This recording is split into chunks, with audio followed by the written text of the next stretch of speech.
November when he checked on some of his hives in Florida. When I pulled into a bee yard in Florida, there was 400 hives of bees. That 3 weeks before that looked great. And all of a sudden, here we got roughly 400 beehives that are totally empty. The bees were all gone. They're gone. I mean, where'd they go? Don't know. I mean, I literally got down and crawled around. I mean, seriously, I got down on my hands and knees and crawled around. And then there's no dead bees. There are no dead bees anywhere. I mean, you can't find any bees. They flew off someplace. And never came back? Never came home. Had you ever seen that before? No.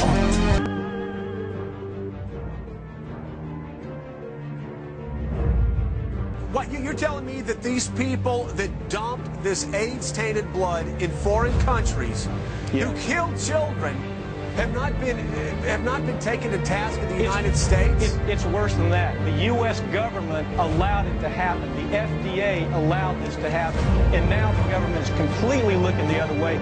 Thousands of innocent hemophiliacs have died from the AIDS virus. And not only they're dying, their family members are dying because they're becoming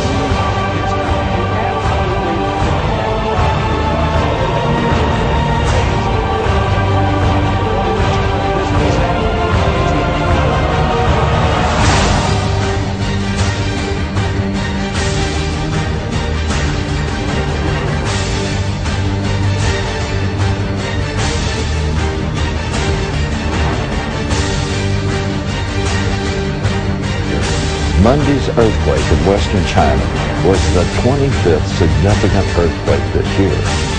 It's only May. In 2003, the USGS listed more than 70 significant earthquakes, more than the total number for the 70s, 80s, or the 90s.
He begins to expose to them their sin, and he runs through with them their life. And every idle word that men shall speak, the Bible says, they shall give account thereof in the day of judgment.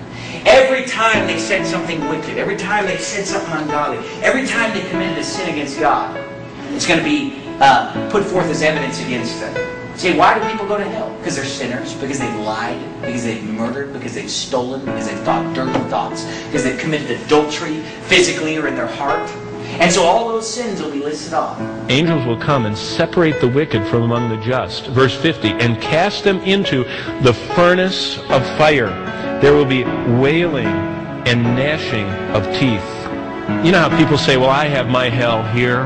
You ever heard someone say that?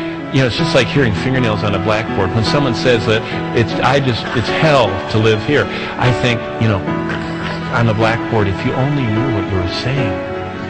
This is such a small glimmer. Pain that we feel now, emotional duress and depression and the bitterness of having the growing anger over sin that we don't deal with in our life is just a foretaste of the horrors. The torturers of life are just a foretaste of the horrors of hell. It is necessary for us that want to keep justice to get an understanding, a small understanding of that place. But now a consideration of some of the spiritual pains of hell. Well, first of all, the fire. Forgot to mention things about the fire. The fire on hell burns every part of our every atom and molecule in our bodies. It burns every part of our souls. It burns all of us at once, and it creates the maximum intensity of pain that can be experienced. And